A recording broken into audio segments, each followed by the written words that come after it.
Bismillahirrahmanirrahim. Assalamualaikum warahmatullahi wabarakatuh. Faslun ari ieu teh hiji pasal arkanul islami ari pirang-pirang rukun Islam khamsatun eta aya 5. Syahadatu alla ilaha illallah wa anna muhammadar rasulullah. Nu kahiji nyaeta syahadat nyaksian abdi nyaksian kana yen teu aya deui pangeran nu hak diibadahan kecuali Gusti Allah sareng sayaktos Kanjeng Nabi Muhammad eta utusan Allah. Wa iqamus sholati nu kaduana nyaeta ngadegeun salat, wa itauz zakati nu katiluna nyaeta mayar zakat, wa saumu ramadana nu kaopatna nyaeta puasa dina bulan Ramadan, wa hijjul baiti nu kalimana nyaeta mungahaji man kajalma istatoa nu kawasa isiman ilai ka Baitullah nu sabilan di jalana.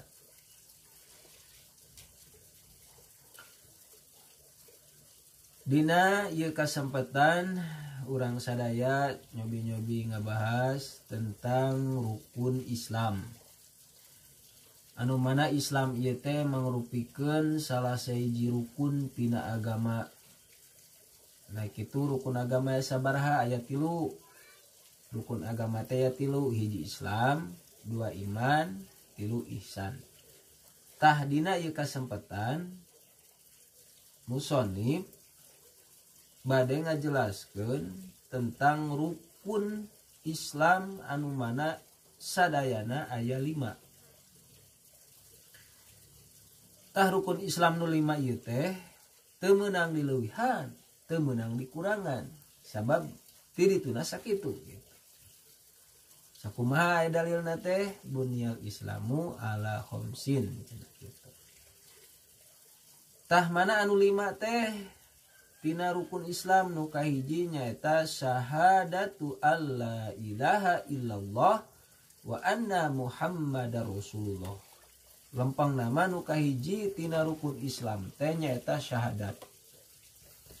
Naon ari syahadat? Ari syahadat teh nyaeta nyaksian teu aya deui pangeran anu hak diibadahan kecuali Gusti Allah sareng sanyana Kanjeng Nabi Muhammad eta teh utusan Allah. Maksud nyaksian di dieu mah nyaeta ngayakinkeun ni urang teh dina hate teh dina kayakinan teh yen teu aya deui pangeran nu wajib nu hak nu kudu diibadahan teh kecuali Gusti Allah jeung urang ngayakinkeun dina hate sanyana Kanjeng Nabi Muhammad eta teh utusan Allah gitu. Tamatak syahadat di dieu teh nyaeta kudu diucapkeun sebagai bukti keyakinan urang dina naon? Dina hate. Dalam teu diucapkeun tamatak teu jadi Islamna gitu.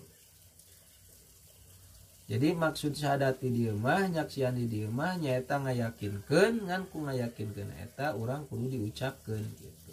Jadi ngucapkeun 2 kalimat syahadat dina Islam teh wajib kudu gitu. Eta syahadat. Malahan syahadat teh dibagi 2, disebut syahadatain. Hiji syahadat ka Allah, 2 syahadat ka Rasul. Nyata dina bab syahadatain. Ieu syahadat nu kahiji mangrupikeun rukun tina Islam anu utama.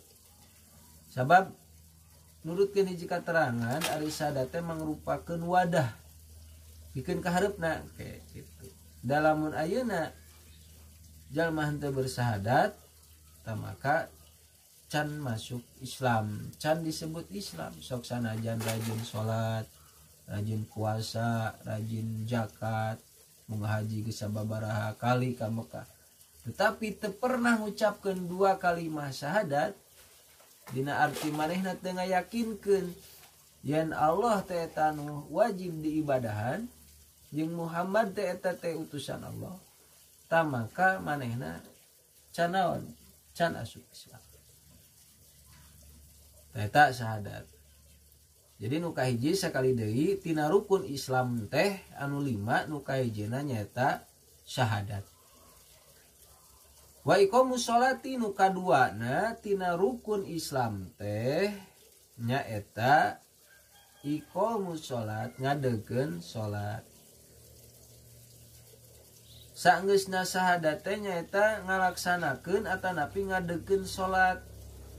Sabab ari sholat teh mangrupakeun ibadah pang utama-utamana anu bangsa lahiriah, bangsa dohir, bangsa lahiriah.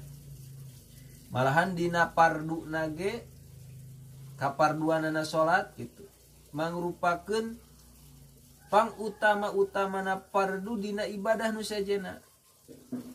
Nya kitu deui sunatna, pasunatan-pasunatan nu aya dina sholat eta mangrupakeun pang sunat-sunatna dina kasunatan anu sanesna tak kitu. Sholat. Malahan ieu sholat teh nu mangrupakeun ibadah pang utama dina barang dohir teh sabab dina paidahna ieu salat teh bisa ngajauhkeun tina perbuatan keji jeung munkar sakumaha pidau Allah inna sholata tanha anil fahsya'i wal munkar. Tadina bab naon salat. Jadi nomor kedua na tina rukun Islam teh nyaeta salat gitu. Sakumaha nu kauninga ku urang sadayana anu diwajibkeun dina sapoe sapeuting nyaeta 5 waktu. Subuh, duhur, asar, maghrib jeung isya teh mangrupikeun naon? Rukun Islam nomor kaduana nyaeta naon salat. Atuh ayeuna sok sanaos saentos ngucapkeun 2 kalimat syahadat ngayakinkeun dina hatena taya di pangeran nu hak diibadahan sareng Muhammad teh kayang, tetapi henteu ngalaksanakeun salat fardu nu 5 teh gitu. Maka eta rukun Islamna can sampurna gitu. Eta gitu. Jadi nomor kaduana teh salat. Jadi salat teh mangrupakeun rukun tina Islam. Anu katiluna nyaeta wa itauz zakati, mayar zakat. Nah, bayar zakat.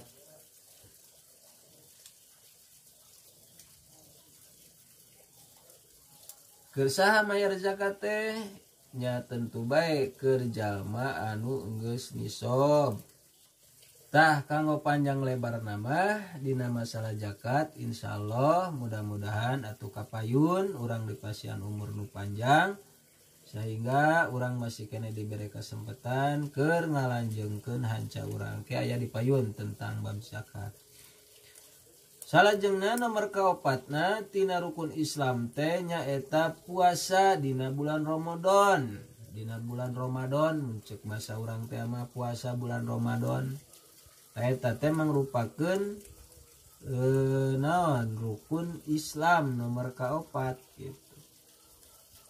Jadi lain lengeran puasa bulan Ramadan teh lain gagaliban, lain gagayaan, tapi mangrupakeun rukun Islam nomor kaopat gitu.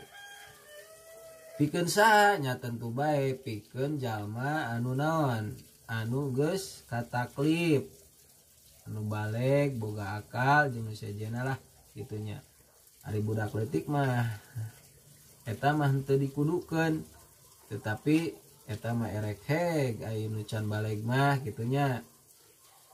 Kan keur jalma-jalma Islam anu geus baleg boga akal nepi dugi dakwah jeung nu sejenna lah pokona mah tah puasa dina bulan Ramadan teh eta teh wajib kudu sabab mangrupakeun naon rukun tina Islam.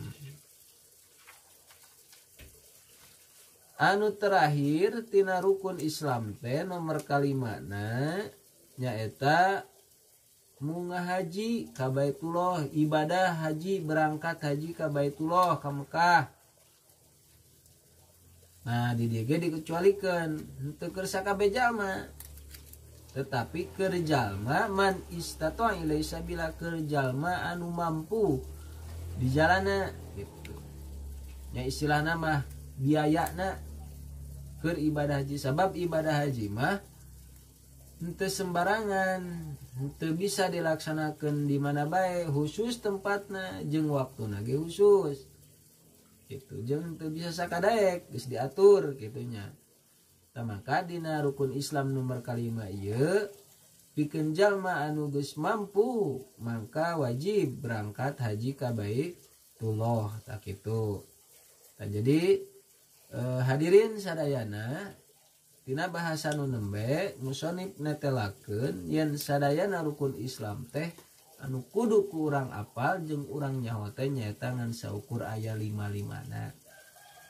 Teu meunang dileuwihan, teu meunang dikurangan. Gitu. Sabab bunyal Islam ala khamsin. Nu kahiji syahadat, nu kadua salat, nu katilu mayar zakat, nu kaopat puasa dina bulan Ramadan. Anu terakhir tina rukun Islam teh nyaeta berangkat haji atanapi munggah haji ka Baitullah pikeun jalma anu mampu di jalanan. Sakitu nyaeta pembahasan rukun Islam secara singkat, mudah-mudahan kahartos. Insyaallah cuang lajengkeun deui sanes waktos secara pembahasanana. Hatur nuhun tina perhatosanana. Assalamualaikum warahmatullahi wabarakatuh.